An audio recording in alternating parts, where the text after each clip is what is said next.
Hi, Joseph. It's Margie with Basmati. How are you? I'm well, thank you. Hi, Margie. Hi. I'm really looking forward to our little chat today. So today we're talking with Joseph Carter. He's, well, I'll let you explain what he is, but he's an acupuncturist. More than that, so we're going to go into detail. He can be found on basmati.com and also acudude888.com or Acudude on Facebook. So Joseph, let's hear about your story and how you got started in this and where it's progressed, because that's the real exciting part for me. Okay. I mean, some of the roots of it are back in being a kid and watching TV and watching Kung Fu on TV, all right? Mm-hmm. Where there was this martial artist who had a very spiritual set of values, and still he could, take care of business. He could fight for justice. And there was just something about that got to me. So, of course, I took it into martial arts. But after a while, some of my martial arts teachers started pointing me more in the directions of Chinese philosophy and Chinese medicine. And then one summer, I was at Berkeley, UC Berkeley, and I was an undergrad there. And I was pretty much going crazy with the stress and tension of being a student, trying to make good grades and all that sort of stuff. And in the summer, I had some time, and I took a class in house building. And at the same time, I was studying massage. I was actually studying acupressure at a place called the Acupressure Workshop. So in one summer, I went from being, engaged and rewarded for my head and my thinking into being engaged and rewarded and seeing the world change through the work of my hands. I can remember when I helped build a post and beam wall, and you do that on the ground, and then you lift it up, and all of a sudden you see space and the enclosure of space and where people can live. It's just a real different thing than looking at a set of blueprints. That's awesome. With my hands, first I was learning the muscles, and I was learning the point locations, and it was a more or less intellectual exercise to begin with. But then in working on someone at a certain point in time, my hands just got warmer and warmer, not uncomfortably warm, but very comfortingly warm. And the people I were working with were going, "What are you doing?" And they were responding well, and the muscle tension was releasing, and they were feeling more relaxed. So I, took my time over the next few years to study more with the body work and the energy work, while I finished up my degree at Berkeley. And then when I got done at Berkeley, I was starting, my massage practice, my energy work practice. A couple of years of that, I decided it was time to go to acupuncture school. So I worked with a group of people, and we found an old Sifu, an old Tai Chi master, and we helped him open a school in Oakland, California. And that was, that was 1984. So just last August 22nd, I started into my 30th year of being licensed as an acupuncturist, and I had 10 years of body work before that. So, oh wow, it's one of those things I never intended to accumulate a lot, but I love the stuff so much that it just comes very naturally. It's just you just adding to your toolbox, right, and sharing it with all of those, everyone around you. I know that. Yeah, I mean, I'm a good practitioner. Maybe a great practitioner at times, but I'm an excellent teacher. And it's really when I can make my practice teaching someone how to be more comfortable in their body, or when I can take a classroom full of students and show them how to do techniques with people that are easier for them, the body worker, and more pleasant and rewarding for their clients, it's the best. It's the best use of me. So where are you teaching now? My primary school right now is the Fair Oaks Massage Institute in, of all places, Fair Oaks, California. And what are you teaching? I have a variety of classes and programs there. For more energy work-oriented students or people that want to go in that direction, I have a 100-hour program in acupressure where we go through about 100 points We go through a system called the extraordinary vessels. We go through the regular organs and meridians, and then we also go through the 5 elements over this 100-hour period. Any one of the classes in it can be taken if you're interested only, for instance, in the extraordinary vessels. We can do that. But I've also built them together, dovetailed them, so that one supports the other. Oh, that's beautiful. That's Yeah. beautiful. Go ahead. Well, I have a 40-hour program in doing Tui Na, which is a more active type of Chinese meridian massage. What I love about that is it's very much like the practitioner is dancing. It's good, not heavy, but good exercise. And the client always feels much more Gumby at the end of it, much more relaxed. So tell me a little bit more about that. Like, how does that work? Sure. Tui Na translates as push and pull. And so it's a lot of gentle rocking of the body. In Western anatomy and physiology and in Western massage, the orientation is fairly mechanical. There's flexion and extension. The bicep and the tricep oppose each other, as if they were a lever, like in a mechanic would know about. Okay. In Chinese meridian massage, in this thing called Tui Na, the movements are about rotation, and our joints are useful and functional to us because of their ability to rotate, especially the shoulder and the hip. But then each of the vertebrae of the spine, along with the ability to bend forward and backward, that's flexion and extension. There's also the ability for a range of motion and a rotation of motion. And most people in the modern world are pretty stuck in their spine's ability to rotate. So I find with, for instance, people that are doing yoga, when they find that there's this area of their spine that's really hard to work through and they feel like they're getting stuck there a lot, okay? If I can do Tui Na with them, or we can do the gentle rotation of the spine, those knots often open up. Beautiful. Yeah, and the smile from someone getting off the table going, "You got it," is really very rewarding. I'm thinking of me actually as you're saying that. I'm a big yogi, right? And so I'm like, oh, definitely sign me up, right? Yeah. I definitely will look into. I have not experienced that, so I definitely will look into that. So that is what you're doing now. I know there's a little more. Where do you see this going?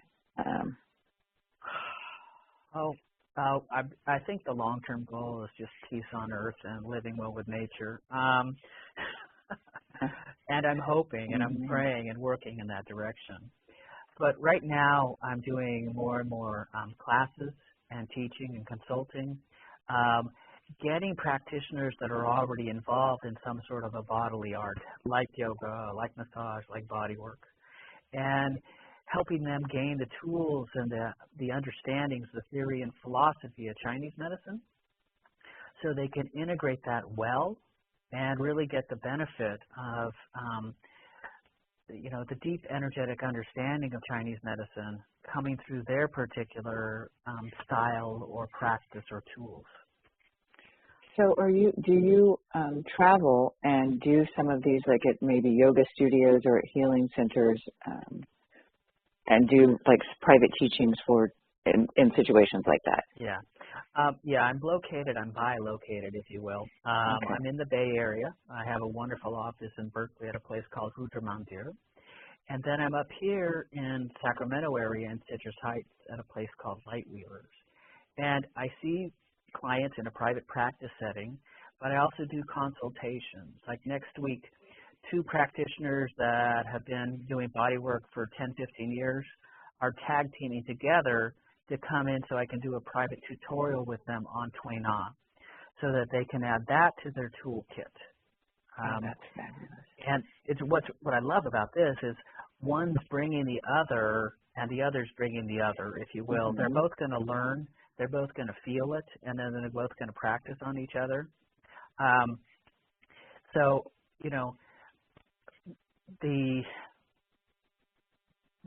Their ability, I'll be able to teach them, and then they'll be able to go and practice it together. Yeah. Okay? So when they come back, they're going to come for 3 separate times. When they come back for the second and third times, they'll be far ahead of where they were the first time because they'd be able to practice it with each other. That's fabulous. That's fabulous. So do you see doing any of these teachings online ever? Yeah. Okay. I'm putting all sorts of stuff together on a place called teachable.com. I've got a place there called Acupressure International. It's a school there. And what I'm doing is taking courses I've taught for years and point location and anatomy for point location and things like that, and putting them into PDFs and slideshows and audio and videos and packaging them together so people could take them at their leisure online.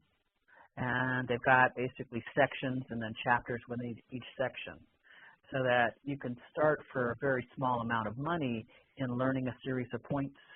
For instance, I have one set that is using acupressure for emotional first aid. And in that there are 5 points. I go through the locations of the points. I go through how you use each of the points, and then encourage people, because life gives us many chances to do emotional balancing. We can get upset at a stoplight. We can get upset watching the news. As you and I were talking about earlier, there's a lot going on the planet right now. And being able to maintain your emotions and your compassion is a full-time job. So when you're angry, what do you do with the anger? How do you use that or move that energy so it's not destructive, but maybe it helps liberate some more energy so you can put that energy into some sort of a creative or compassionate practice. That's very well said, and especially in this current climate, at the moment, like we talked about earlier. Well, I love the idea of being able to go online to do that for people who, may be so far away that they can't come to see you, right? Yeah. And we've seen that more and more lately. Yeah.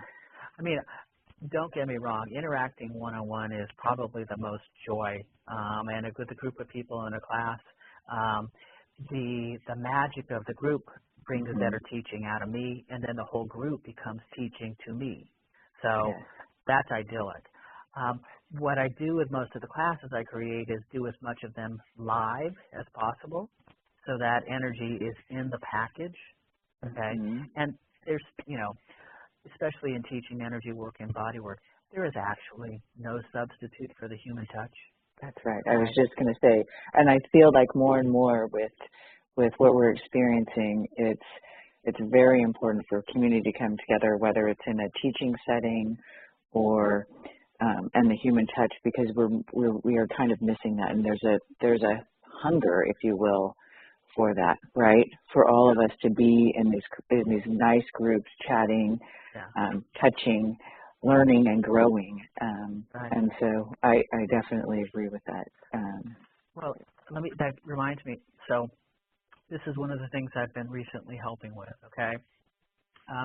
I've created a practice called aromatherapy, where you use the points and you use particular oils on particular points. So far, so good? Yeah, I'm digging it. Yeah. Yeah, and I work with a woman from Seattle who's been teaching it also for years, and I help her create materials for teaching students and teaching students at a great distance. Okay? So she was recently in Texas before Harvey and taught students there. Okay? And they put together a protocol for one of the students was going to be going to Turkey and working with Syrian refugees and the shell shock they had from leaving their country in the war, etc. And so they could have better health and some emotional balance after all of those horrid experiences. So a group of people put together points and oils that would be convenient and useful and easy to get to and all that sort of stuff. And they told me about that. I made the graphics for where the points are located, and I listed the herbs, and I made a nice presentation. I gave it to the woman who was heading to Turkey to work on the Syrian refugees. Okay? Yes. And there was a bunch of people that were connected to that through the internet, through Facebook, social media. That same exact protocol is now being used in Houston because it was built in Texas. You know what I mean? Yeah. So you don't know how it's going to happen exactly or how it's going to be useful, but it was immediately useful for this woman going to serve and help people with, you know, hugely challenging life situations. Yes. Okay. And look at the expansion of that. That's when you trust that you just know it will, right? Yeah. You know, and that I community coming together, right? yeah. And yes, what a beautiful story, actually. Well, and you know, I made it. I heard this woman's story. I saw the point they used, and I made it in one night. Okay, and I just gave it out, and then they started using it, and then stories started coming back from that, and then Harvey happens. Okay, and it's like it's going out in waves. I could almost cry. That feels so good. I actually, as you were sharing the story, was tearing up, and my heart just filled with this depth of warmth, because it spreads out, right? That's how we help heal, right? In any, whether things are good or bad, that's what we need, and we really need that right now. Yeah. Is there anything else you'd like to add, Joseph? I can't think of anything in particular right now, but I'd be happy to talk more as we move down the line, because each of us accessing and getting acquainted with learning and growing our healing skills is necessary for where we and the planet are right now. Absolutely. Absolutely. And any way I can help with that, I'm really, really joyed to do. You know, and the collaboration and community coming together has been really huge, and we're seeing that more and more. And we're all learning from each other, right? Yeah. In every experience. It truly has been an honor, and I know we will chat again. I really look forward to having that session with you, actually. So I'm going to call and schedule that. Great. I'm looking forward to. That sounds wonderful. Joseph Carter, thank you so much. This is the Acudude. So please check him out, and sure, enjoy the rest of your day. And thank you for taking the time out with us. You got it, Margie. Anytime. All right. Thank you. All right. Bye, sir.